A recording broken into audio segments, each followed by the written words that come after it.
When you're running your own business, you have to know all the stuff. You've got to know who to hire. You've got to know who to fire. You've got to know the vision. You've got to know the direction. You've got to know the strategy. You've got to know the product. You've got to generate sales. You've got to do all those things. No, what you got to do is get out of your own way. We're going to talk about that. And we're going to talk about that with grit next with Steve Walbolt. This is A Dash of Grit. Recipes for success from courageous leaders who overcome challenges and build great things. Now, podcasting from Spire to leaders in local communities like yours, here is Brian Leflock. And let's get cooking. Folks, I tell you what, sometimes we all know how hard it is to start. We all know how troubling it is to decide whether to keep going. We know all the struggles and all the grit that we have to do to grind it out and get success. But man, sometimes we just get in our own way. And sometimes we just say, no, I can't do that. Or man, let's try this. And we know it's not going to work, but yet we keep on forcing ourselves through. And sometimes we just need someone to show us how to get out of our own way. And I'm excited for you to meet the guest today on Dash of Grit. He's the president of MDG Flooring America. He's also the founder of the Executive Committee Mastermind Group, which is helping people to do just that. Get out, get started, but get out of your own way and let success happen. Dash of Grit followers and listeners, meet Steve Walbolt of MDG Flooring. Hey, Brian, thanks for having me on. Welcome to the show. I'm excited about this. The first time you and I met, I was like, this is a cat that I want to hang with. He's got a lot of successful vision and a lot of great ideas and just a can-do attitude that I can't wait for people to learn from you, Steve. So thanks for being on the show. Yeah, absolutely. Appreciate it. So before we talk about struggles and getting out of way and grit, which is what this show is all about, let's talk about success. You have generated some good amount of success, which is why I want to share the story with folks. But brag a little bit with you. What's so great about your life and MDG Flooring and all the things that you've been able to do so far? Cool. Well, out of high school, I wasn't smart enough for college, so didn't go to college at all. Started in corporate America at 18 years old. And at that point, I started a full-time job. I didn't want to work. I wanted to party and hang out. And work was secondary to me. So after I learned, I had a good mentor. That was the key to it. I had a good mentor. I worked for our store manager at the time, and was telling me about the growth that our company's having. And, eventually I had to figure out my life. And, that was 2004. I started with that company, and I was with them for just over 12 years. Mm-hmm. All right. And I left there in 2016 and partnered with my cousin, Don Green, at MDG Flooring America. And the reason I left corporate America was because as I grew, I was a youngest store manager of the company. Then 4 years later became a district manager. And in 2015, I won District Manager of the Year award, which was all cool. Super, I wanted to win that. That was a goal of mine, big time. But, it got to the point where I had 15 locations I'm managing, and I couldn't make decisions anymore. Our founders of our company were retiring. As you grow and you get bigger, you sometimes lose your core values of who the company was built upon. And at that point, we're basically like a number and just kind of robots for the company, which that doesn't work for me very well. I like innovating. I like taking care of my team. I've a servant leadership model that, I need them more than they need me. Mm-hmm. And at that point, I just got fed up with it. And okay, I won this award. What was next? There was really nothing else there that was next for me. It wasn't as rewarding as I thought maybe it would be. So I'm looking to go out on my own. And that's where Don and I started talking, for MDG Flooring America, founded in 2001. We're at our 20-year anniversary. Fantastic. Appreciate that. Yeah. And so I bought in with Donnie back in 2016. Well, my uncle founded MDG back in 01, but in 07, he had a bad car accident, which left him with some brain damage. He's still with us today. He's good. He's in a home. And, my aunt and my cousin had to step up and take over this company with really, they knew flooring inside and out, but no business mindset, basically. Mm-hmm. Well, one thing I learned through corporate America and my journey there was the business mindset part. Figured out we were a very, very good partnership because we are total opposites, which was, you don't even realize it then, but that actually makes a really good partnership. Yep. And here we are today, 5 years later. And It's amazing what has happened in the last 5 years. Yeah. And give us a sense of that. I know it's hard. I know it's hard for entrepreneurs and business leaders to brag about themselves, but where does Sure. MDG Flooring, what's the hook there? Why am I excited about MDG Flooring? And I am, what's so special about it? Why are you so proud of it? Well, I'm super proud. One, you continue your family legacy, I think is one of the most impactful things we've ever done. Two, you've taken a struggling company and turned it into a household brand in our area, Medina County. And it took a lot of mindset shifts for not only myself, but for Donnie and our team. As a family company, you hire for a person a lot of times and not a position. Well, in corporate America, you don't have that. So I come in guns drawn and I'm changing all this up. We're losing people, including family.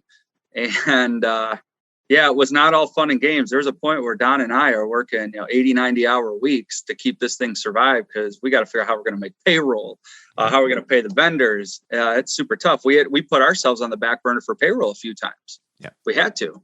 Yep. So, yeah. And then here we are today. We're hiring like crazy. Yep. And it's super rewarding to see where we're at. And quite frankly, it wasn't me. None of it was me. It's getting the right people in the right place. Yeah. And that goes back into the corporate mindset. I'm wondering if we can, let's go back and talk about some of those changes. And I want to talk about, I have all kinds of questions. I'll start with this one though. I heard you say, I won the award and then I won the next award. And then I looked out and went, now what? And I think that happens to a lot of success-minded people. We think the next thing is going to be the thing that makes our life perfect and makes us success. And we realize that that's not it. How did you realize that that wasn't it? What did that feel like when you said, okay, I've reached the top? Oh crap, this isn't what I wanted. What was that like? It was actually, I had to take a step back and really, really do some soul searching for myself. Yeah. Because I fought for this for years. Okay, I get to walk across the stage. Great. But after that, there's nothing. It was routine for the company. That's what they did. And I get it. You need that to keep people motivated to a certain extent. But, you win that award. But to me, winning that award should mean even more than what it really did. Unfortunately, some of my decisions weren't made. I was forced by my boss at the time to do certain things. And quite frankly, we could have done a lot more. I like to get people, I respect them as much as they respect me. Mm-hmm. And a lot of these corporations, and they look at just the bottom dollar. They could care less. All they want is the bottom dollar. That was getting to the point where, nope, I don't care. Your store manager needs to work on 4th of July, open to close. No way. I'm not doing that. I'll put my foot down. And we started creating things in our own little world because I had the respect for them. Like they went to war for me because I went to war for them. And, guys, I will never expect this out of you. So get my back, I'll get your back, and let's push through that. So, the award really didn't mean what it used to be years ago for the company, if that makes sense. So it was about the company had lost its vision for the award, which means that the path wasn't there for you to be successful. Because one of the things that I think about, and I interview a lot of folks, corporate America isn't all bad. Not at all. It's just not right for everyone. If you'd have stuck that out, and if you'd have said, no, I get it, what would that look like today? Who would be better off? Would corporate America be better off because you gave it all? Would you be better off because you just kept going and you've earned lots of awards? I know where you're at now and get to it next, but I'm interested in what that intersection could have been had you stuck it through. I don't think it'd be benefit for either one of us, because I would continue to push the limit and, backlash and all that. And unfortunately, their new world they were creating, they didn't want that. Here's the process, procedure, and I respect that wholeheartedly. That's what you get in the world we live in. If you're not the owner, here's your process. You want to work for somebody, you have to follow it. But at the end of the day, this is where I have shifted my mindset. The best ideas doesn't come from the top a lot of times. It comes from your people in the field, in the trenches. So like today for MDG, we're actually making some more moves again, creating a couple more positions. The cool part is, guess what? I'm not dictating who does what. We're having a company meeting with our leadership team I want their feedback. I want their ideas with our HR department, with our sales, with our operations, with our install team. Because just because it makes sense to me on paper doesn't mean it's going to work in the field. And I'm not going to be that guy to start upsetting my team after they go to war for us every single day. Now, I want is that something that was bred into you from the corporate world or before the corporate world? Is it something you learned you didn't want to do, or something you learned you could do in this new entrepreneurial role? I think I learned it because I thought I had a lot of ideas to bring to the table. And again, my ideas aren't always the best, but they weren't heard. Yeah. So I would never want someone to feel that way. And that, I think today is really, it actually helped me more than hurt me, going through that and feeling that inside, like, man, you know what? I have some good ideas. And if they don't work, let's talk about them. Hey, I'm all for no, but let's talk about why it's no. You know what I mean? Not just cut me off or don't listen at all. And we will never do that today. Yeah. And that's one thing. It goes back to like our core values, who we are as a company. We will never lose that model. And so what was you had that epiphany and you said, I've got to do something different and I've got to break it off. How did you make the decision? Because a lot of our listeners are in the same spot.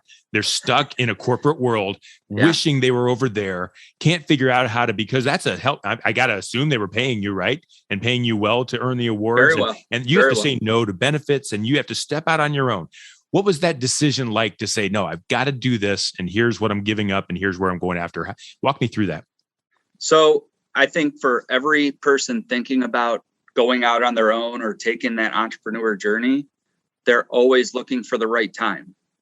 There is no right time. Thank you. There's no right time. And here's the best way I put it. I was talking to a buddy of mine about it. Like, you're very well known in corporate world, what he does. If you leave, you don't think, especially the world we live in, everybody's hiring. If you fail, which I've never heard someone fail yet doing this. If you fail, you don't think your previous company's not going to hire you back, or a company in that field and maybe even pay you more or take better care of you. Like, what's the reality? Give it 90 days. If it doesn't work out, then go back. So yeah, maybe in 90 days, it hurts you a little bit financially, but I'd rather have that 90-day chance than rather at 65 years old and they're on verge of retirement and going, oh, what if? We're not guaranteed retirement. We're not guaranteed tomorrow. So why aren't we building a lifestyle today? I hear always about putting your 401k, do this. Well, what about today too? What about today? I enjoy, like, work is a passion of mine because it's not work anymore. And it's really refreshing that I would say most of our team today, man, they go, it's a cool feeling that they want to come in, they want to help, they want to make an impact. And in return, we help provide them a future. I'm big on the loyalty and promoting from within and giving them a future. And that's my responsibility. But Steve, I'm going to argue with you because I've got a wife who expects me to do great things. And I leave in the morning with my briefcase and I come home with a smile on my face saying everything's great. And I've got a mortgage to pay and I've got kids to go through school and I just can't take that leap. And you're telling me I can. Help me with that bridge. Get me to where you are. So let's take away the financial aspect for just a quick minute. I hear a lot of people, they grind it out. There's small business owners. Oh, yeah, I work this many hours, but I make a lot of money. Well, what are you making all that money for if you can't go spend it with your family, do things you like? Like, how many of these people are missing out on their kids' sports or on family functions because they or either have to ask off or they can't because they're too busy? And I look at that like, if you're not willing to take a risk I'm all for providing for your family because that's one of my motivating things. But I think providing for your family is two different parts. Yeah. It's being there for them and financially for them. I think a lot of people grade success on how much money you make, but I also grade it on, are you truly are financially free? And meaning you can go work down in Florida if you want, or you can go take a vacation with your family without having to worry. There's different ways to look at it too. As far as the financial side, I won't tell anybody if they're like, they got a family and they're on truly their last dollar, maybe find a good equity partner to partner with. I don't know. But at the end of the day, make it smart. Maybe here's the thing, save up a couple months of expenses and get out and do it. But the problem is a lot of people they don't go all in. They research stuff, and they basically, they only get to the surface. They don't get into the details of what truly makes them successful. And I was going to ask this later, but I want to ask it now since I think this is where we are. Is that what you mean by getting out of your own way? We talk about the mastermind group and the executive committee mastermind group and how to help people get out of their own way. Is that what you're talking about, or is it something else? It's a little bit both. So I think, again, as business owners, we want to feel very important, that pride aspect of it. But the most successful businesses, their owner, the company will run without them. And what I mean by that is I don't know everything. And one, I don't claim to. 5 years ago, I used to kind of be embarrassed because I didn't know much about flooring. So I kind of BS'd my way through some of the stuff. And now I envy it. I go to, when I met you, I'm like, hey, man, I don't know nothing about flooring. Yeah. But if you need to learn something on that, I got an awesome team. I can get you to the right guy. Yeah. And I do that with everything. We're talking about marketing. Yep. I don't market. I outsource it to somebody that is. Yep. And I think our HR, I outsource it. Literally everything we do, we find a way to either A, invest in bringing somebody on, or B, as a small business, invest in a third party and outsource it. And a lot of people think that's an expense. It's only an expense if it doesn't free your time and let you focus on what you're, A, I think the most important is what you're passionate about, and B, revenue generating activities. A small business owner should not be doing bookkeeping. Should not be. There's third party companies out there. You don't have to hire a full-time person in-house. Let them handle your bookkeeping. You focus on generating revenue. Getting out of your own way. Getting out of your own way. And but how do you decide which of those things to pass off? You have to maintain culture in your company. Mm-hmm. You have to maintain goals and vision and plan. And yet you're talking about bringing other people in. How do you make those good decisions without screwing that up? Well, you got to simply interview them. Two, It's the follow-up process. Everything we do in any of my companies, we have KPIs, key performance indicators. What that means is you're measuring your performance on data and not drama, not emotion, not nothing. Here's the simple data. Not drama. Yeah. I have not heard that before. I like that. A mentor of mine told me that. Yeah. Okay. It's truly life-changing. Oh man. Yeah. So, like our sales manager, she has a meeting with her team each morning for 5-10 minutes. Guess what? That does. It loses the micromanage aspect of it. She's not over their shoulder. She's allowing them to do their job the rest of the day. And here's your metrics to measure how successful you were the previous day or the week. We talk once a week. We go through it on a weekly basis. So guess what? I am not over her shoulder or getting in her way on what she's good at. Let her do her thing. And we talk about it on a weekly basis. And I think the structure is a huge part. So even if you outsource to a third party, you still have to have that structure. Follow up, a routine meeting, whether it's weekly, daily, monthly. I mean, that's ultimately the entrepreneur's decision, what they feel is right for their company. But that company needs metrics too to fit your business. Mm-hmm. I think a lot of it is a lot of companies don't have process procedures. Okay. To get those things done. I think one of the hardest things about outsourcing, and I learned it as a manager, and I wasn't very good at managing because I would give you the job to do, and then I would micromanage you to make sure you were doing it the way that I wanted it to be done. I wasn't actually outsourcing. I was just adding to my troubles. You're running around putting out fires, right? Yep. But in theory, you're actually running around starting the fire that you're putting it out. Yes. And paying somebody to watch me do it. Correct. Yeah. doubling the workload while overwhelming yourself and, quite frankly, pissing off that other person. And so the key is to hire the right people, outsource to the right people, and then let them do their thing and earn their keep so that you can do yours. Now, I'm interested in the transition from the corporate world with this mindset to a family-owned organization that you're buying into. Radically different approaches. You mentioned that they were very much into flooring. Talk to me about the challenges that it took to take the business from where it was to where it is now, and the switches and cultures and shifts that you had to make. I think at I personally made a lot of the mistakes that I learned from, back in 2016, 2017, because I was too corporate of a mindset, didn't have any, didn't want to understand where they were coming from. And no, I was doing what I hated. Nope, this is the way we're doing it. This is how we're doing it. And I'm turning into the person that I promised myself I'd never be. Kind of the only thing you ever knew. Yeah. And after, unfortunately, we did lose a couple family members because they weren't putting up with it. But at the end of the day, I'm stuck over here. They're stuck over here. And we're not even willing to try and find a middle ground. I look back, there's a lot of things I could have done differently. I would hope if my mindset was changed, they would have at least attempted. Maybe there's things we could have done differently. But regardless, I take it as a learning experience. And now, even though we're a family company, I don't promote that because not everybody's family that works for us. So we're a company with family values, because as we grow, I don't want to segregate somebody that's not family. I don't care. They're family to us. You work for our team. You are family. You get just as much treatment as the next person. Like, we're not playing pick and choose. For example, my mother works here. That's what, when we're at work, she's not my mom. She doesn't hit her KPIs. We've been there. That's another show, I bet. We've been there. And it's cool because that's a commitment we made to each other is, hey, family or not, we're family when we leave the door at the end of the day. But while we're here, we're coworkers.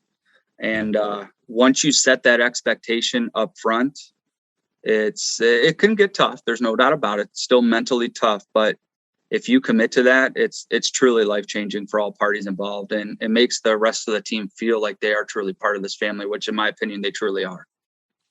And so now that you have developed this culture and have developed this mindset of excellence and family-oriented operations, what's next, either for MDG Flooring or for the I lost the name of it. Sorry, the Executive Committee Mastermind Group. I like to talk about grit as something that we just can't go on the road without. We've got to have it. We have to expect the challenges and the hurdles. We got to be ready to dig deep. What are you digging deep for next? What are the hurdles you see in your way coming up? So I'll break it down in two. I'll talk about MDG and then I'll talk about Executive Committee. My time today is better served as the visionary for our company, meaning I continue to innovate, continue to basically expand my mindset to bring good ideas to our company. I have an amazing team of operators that take those ideas and implement them. They it's a joke around here. It's like, they don't want me here. Yeah. Like, nope. We got this. Get out of here. Cause I step on my own foot, get in their way. Yeah. And so on MDG, we're expanding into kitchen and bath. Part of that hurdle is workforce. It's you're building a whole new brand again. Yep. And we're starting the way we did 2016, but we actually are light years ahead because we have already outsourced some of the stuff and hired an A player that partnered with us that does the day-to-day, which my entire back end team can handle the entire operation. He just needs to be the face of it. He doesn't have to worry about paying a bill, marketing, nothing. And he was a small business owner. So he's a guy going home at night, 7, 8, 9, 10 o'clock at night, doing bills. He finishes the job. I got to grind it out to find another job. He doesn't have any lead gen. He doesn't have a CRM system. And now he's like, man, this is like vacation. I have an opportunity to make more. It's a win-win. Yeah. So for MDG, that's our next step. And I think the biggest hurdle is, since you're adding more people, you've got to make sure you never lose your culture. Because as you grow, culture can get diluted. So our commitment is every meeting we have, we tell a core value story. It could be something simple. Like, for example, our first one's family. And, it doesn't have to be by blood. It could be our company family, our team family. Be something simple like that. So it keeps the content consistent and going. Yeah. Yeah. That's on the MDG side, and it's the hiring too. We've actually created a position called installer training manager, because the way the world's going, trades are very tough.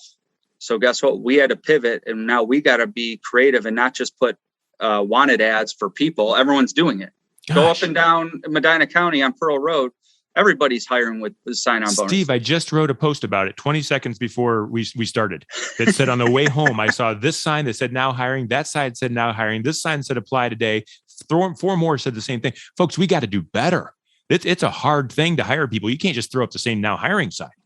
Dude, and I also think you're pissing your team off too when you're saying a sign-on bonus. What about the workers that are there today? The ones that stuck with you that didn't take the fancy job next door. I will refuse that till.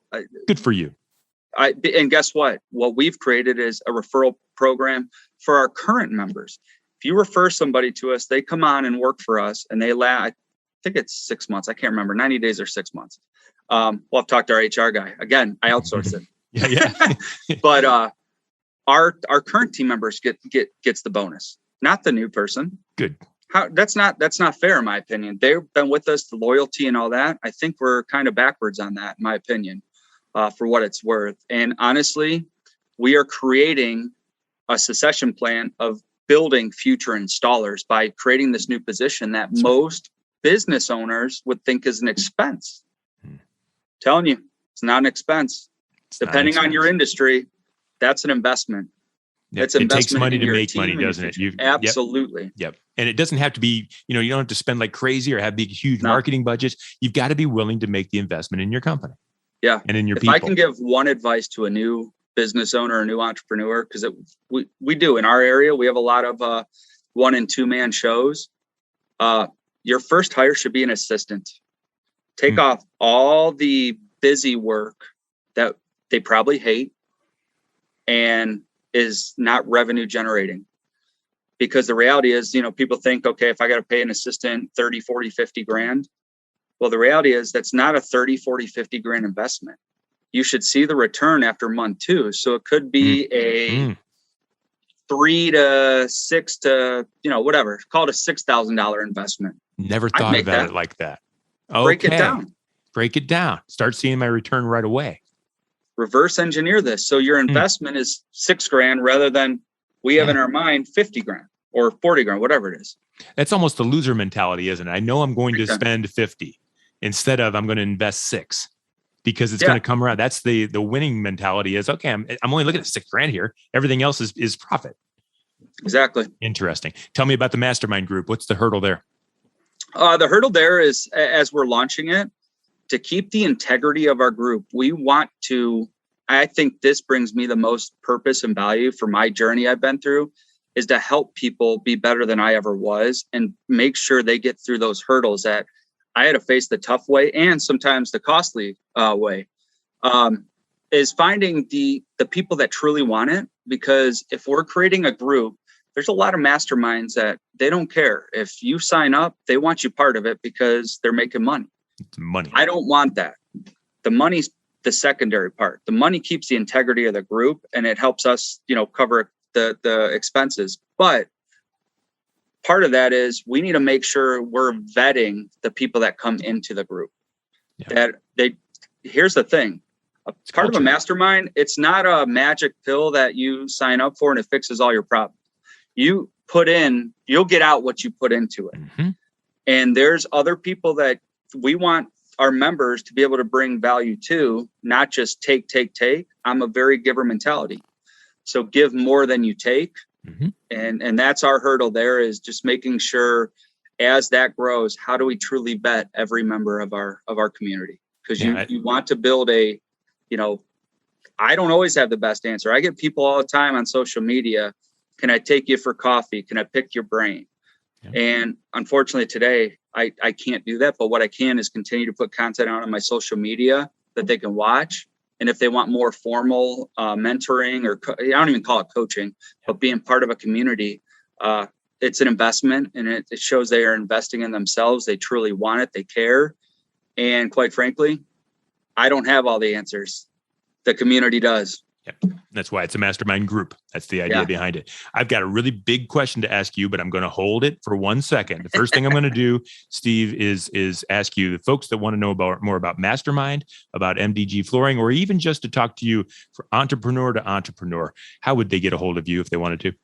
The easiest way right now is send me a message on Facebook. find me on Facebook. It's my name, Stephen Walbolt. Send me a message.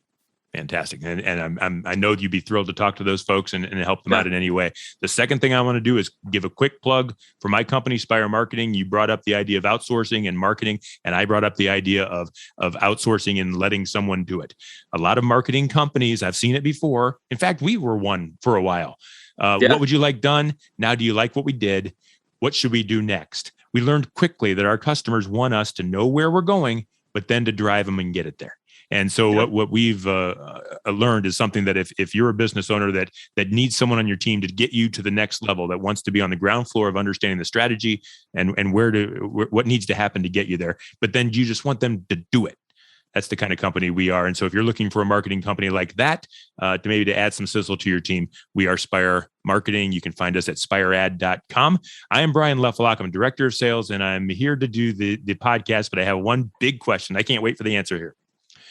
Steve, are you better than anyone else? You've accomplished a lot. You were not smart enough to get into school. You said that. I didn't say that. You did all these things, and now I see what you're doing, and you make it look so easy. Can anyone do it, or do you have some kind of secret sauce? What's different between you and someone else? I wish I had some secret sauce or some fancy thing. I'm a kid that barely made it out of high school, didn't get the best grades. The difference of me and anybody else is I just took action. Yeah. And quite frankly, if I can do it, truly anybody can. Let me back up here. There's a lot of people that want to leave their job or want to make a change in their life. They do so much research. They confuse themselves. They learn so much. Talk themselves out of it, don't they? Talk themselves out of it. If I would have known everything back then, I probably would still be in corporate America. Yeah. Just take an opportunity. If you're going to bet on somebody, why wouldn't you bet on yourself? I promise if I can do it, anybody can.